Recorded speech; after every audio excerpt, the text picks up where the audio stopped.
Social democratic party of India PFI का political wing है। सवाल इसलिए भी उठ रहे हैं कि जो पीएफआई है, पीएफआई के जो कारनामे रहे वो देश विरोधी रहे, देश में आतंकी गतिविधियों को लेकर के अपना सीक्रेट एजेंडा चलाया, वो सब सवालों के घेरे में।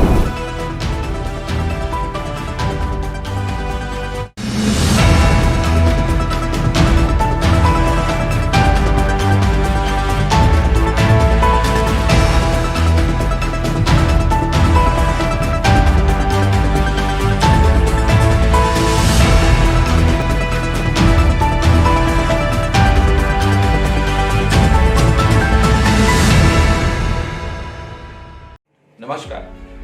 आजकल कांग्रेस के दिन खराब चल रहे हैं। इंडिया अलायंस जो एनडीए का मुकाबला करने के लिए लोकसभा चुनाव में जिसका गठन किया गया था, 28 दलों को मिलकर के ये बनाया गया फ्रंट, तो वो उसमें पहले से ही दरारें आ चुकी हैं। हाल ही में एक ऐसा घटनाक्रम घटा जिसके चलते लोगों को ये लग रहा है कि जो कांग्रेस पार्टी है अपने फायदे के लिए कुछ भी कर सकती है। वाकया है केरल का, जहां पर social democratic party of India ने जो कांग्रेस के नेतृत्व वाला है यूनाइटेड डेमोक्रेटिक फ्रंट को समर्थन देने की घोषणा की। अब ये जो पॉलिटिकल पार्टी है जिसने समर्थन देने की घोषणा की है वो कौन है? वो पीएफआई यानी पॉपुलर फ्रंट ऑफ इंडिया की जो है पॉलिटिकल विंग है। और पीएफआई कौन है? पीएफआई एक आतंकी संगठन है जिसका आतंकी कनेक्शन रहा अंतरराष्ट्रीय स्तर पर। अंतरराष्ट्रीय स्तर पर उसको फंडिंग मिली आतंकी कार्रवाइयों को अंजाम देने के लिए, अपराध को अंजाम देने के लिए। उसको केंद्र सरकार ने सितंबर 2022 में प्रतिबंधित कर दिया।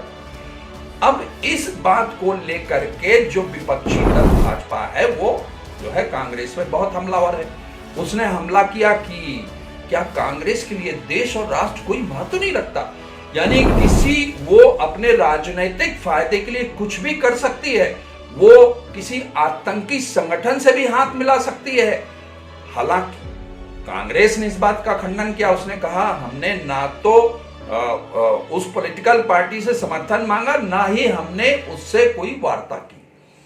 लेकिन जिस तरीके से यह घटनाक्रम घटा उसको देखते हुए ऐसा लगता है कि दाल में कुछ काला जरूर है। अब जो केरल की जो राजनीतिक संरचना है, जो केरल में जिस तरीके का सिनेरियो है, उस पर थोड़ा सा बात करना चाहूंगा कि वहां पर जो मुख्य मुकाबला होता है वहां जो है जो यूनाइटेड डेमोक्रेटिक फ्रंट है कांग्रेस के नेतृत्व वाला, जिसमें मुस्लिम लीग है और वहाँ के जो मालाबार क्षेत्र के जो ईसाई कम्युनिटी के लोग हैं, उन सबको मिलाकर के ये फ्रंट बना हुआ है। दूसरा फ्रंट है लेफ्ट डेमोक्रेटिक। इस लेफ्ट डेमोक्रेटिक फ्रंट में कौन कौन है? इसमें जो है जो भाकपा, माकपा, सोशलिस्ट पार्टी ऑफ इंडिया और कुछ निर्दलीय, जहां उनको लगता है कि ये माकपा, भाकपा और सोशलिस्ट पार्टी अच्छा परफॉर्म नहीं कर सकती, वहां पर वो निर्दलियों को समर्थन अपना दे देते हैं। तो जो मुख्य मुकाबला है ये जो लेफ्ट फ्रंट है और ये जो यूनाइटेड फ्रंट है, इन्हीं दोनों के बीच वहां पर होता है। देखिए केरल में जो साक्षरता दर है वो बहुत अधिक है। इसके बावजूद जो चुनाव है जिस तरीके से उत्तर प्रदेश और बिहार में समुदाय पर आधारित होता है, जाति पर आधारित होता है, वही सिनेरियो लगभग केरल में वहां भी यही होता है कि भाई ईसाई कितना है, मुसलमान कितना है, और इस तरीके से उसका बंटवारा होता है और उसी के आधार पर वहां पर वोटिंग होती है और पार्टियां अपना वहां पर वजूद कायम करती हैं। अब जो बहुत रोचक मामला है वो ये है कि जो इंडिया अलायंस है, इंडिया अलायंस के लोग ही एक दूसरे के खिलाफ चुनाव लड़ रहे हैं। वैसे तो देखा जाए तो माकपा इंडिया अलायंस का महत्वपूर्ण घटक है, कांग्रेस भी उसका महत्वपूर्ण घटक है, लेकिन केरल में ये दोनों एक दूसरे के खिलाफ लड़ रहे हैं, कोई समझौता नहीं उनका।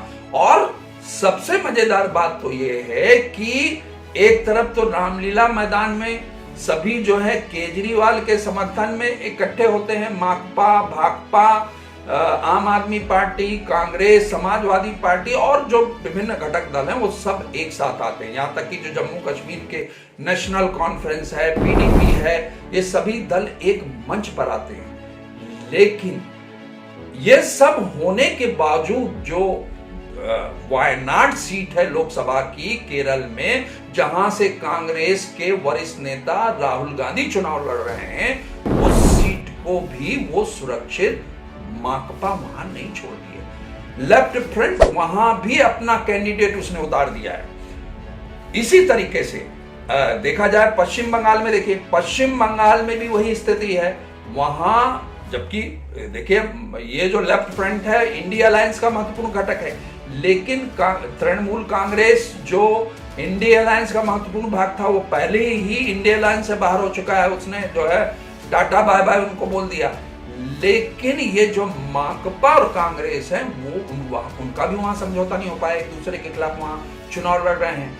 इसी तरीके से जम्मू कश्मीर में देखिए, जम्मू कश्मीर में क्या हुआ कि जो पीडीपी है और नेशनल कॉन्फ्रेंस है, पीडीपी की जो महबूबा मुफ्ती है उन्होंने घोषणा कर दी है कि हम जो नेशनल कॉन्फ्रेंस है उसके खिलाफ जो कैंडिडेट को उतारेंगे। चूंकि महबूबा के खिलाफ जो इसने नेशनल कॉन्फ्रेंस ने अपना कैंडिडेट उतार दिया, तो वहां भी जिस तरीके की सहमति बननी चाहिए वो नहीं बन पाई। एक तरफ तो ये आवाज उठाते हैं रामलीला मैदान में सारे ये दल मिलकर के कि जो है हम एक दूसरे के खिलाफ भी लड़ेंगे, लेकिन बावजूद इसके हम इंडियन अलायंस के लिए मिल करके काम करेंगे। लेकिन अभी तक हमने देखा कि इनका जो इंडिया अलायंस है उसका कोई कॉमन मिनिमम प्रोग्राम ही नहीं है। एक तरफ तो सुनीता केजरीवाल रामलीला मैदान में उसका पत्र पढ़ती हैं, अरविंद केजरीवाल का जेल से भेजा हुआ 6 गारंटी देती हैं, जिसके बारे में ये भी माफी मांग लेती हैं कि अरविंद केजरीवाल कहते हैं कि मैं इसके लिए सभी इंडिया अलायंस के सहयोगियों से माफी चाहूंगा क्योंकि मैं इसके लिए उनकी पूर्ण अनुमति नहीं ले पाया। तो सवाल ये है कि ये जो इंडिया अलायंस के दल हैं वो आपस में ही इस तरीके से उलझे हुए हैं कि जो जिनसे उन्हें मुकाबला करना है, एनडीए से जिस तरीके से उनको चुनौती मिल रही है उसका वो सामना कैसे करेंगे। लेकिन अब मैं आपको यहां पर बताना चाहूंगा कि जो पीएफआई है, ये पीएफआई है कौन? जिसके राजनीतिक दल ने कांग्रेस के जो फ्रंट को समर्थन देने की घोषणा की है वो कितना खतरनाक है। Social democratic party of India PFI का पॉलिटिकल विंग है, और जिस तरीके से उसने कांग्रेस के डेमोक्रेटिक फ्रंट को समर्थन देने की घोषणा की है, सवाल इसलिए भी उठ रहे हैं कि जो पीएफआई है, पीएफआई के जो कारनामे रहे वो देश विरोधी रहे, और उसने जिस तरीके से देश में आतंकी गतिविधियों को लेकर के अपना सीक्रेट एजेंडा चलाया वो सब सवालों के घेरे में है। और सवालों के घेरे में होने के चलते ही मैंने आपको बताया कि 2022 में इस संगठन को प्रतिबंधित किया गया। ये संगठन क्या करता था? ये संगठन पूरे देश में महिलाओं, गरीब, इमाम, युवा, इन सब के बीच में अपनी पैठ बनाना, देश के अंदर फंड इकट्ठे करना, अंतरराष्ट्रीय स्तर पर इसके लिए फंडिंग प्राप्त करना, अलग अलग अकाउंट्स में पैसे ट्रांसफर कराना और इस पैसे का मिसयूज करना। इस पैसे का मिसयूज देश में हत्याएं कराना, आतंक फैलाना, बम विस्फोट करना, और जितने भी संवैधानिक संस्थाएं हैं उनके खिलाफ काम करने का ये एजेंडा चलाता रहा है।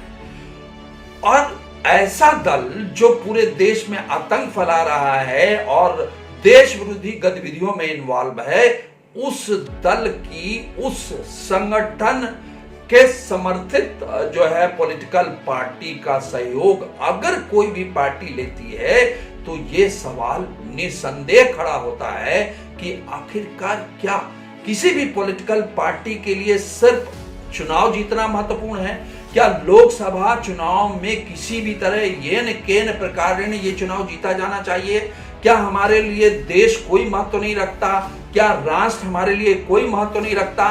क्या देश में हम अमन चैन नहीं चाहिए? अगर इस तरह की पॉलिटिकल पार्टी किसी भी पॉलिटिकल पार्टी को समर्थन देती है, उसके पीछे कोई आतंकी संगठन जो है उसके सपोर्ट में खड़ा है, तो इसमें कोई शक नहीं है कि जब कोई पॉलिटिकल पार्टी चुनाव जीत कर सत्ता में आएगी तो उस पॉलिटिकल पार्टी को जो है चुनाव जीतने वाली पार्टी से बहुत सारी अपेक्षाएं होंगी। वो अपेक्षाएं गलत भी हो सकती हैं। ऐसी स्थिति में ये सवाल उठना लाजमी है कि क्या हम अपने राजनीतिक हित के लिए किसी भी हद तक गिर सकते हैं। आज के लिए बस इतना ही, फिर मिलते हैं एक नए मुद्दे के साथ।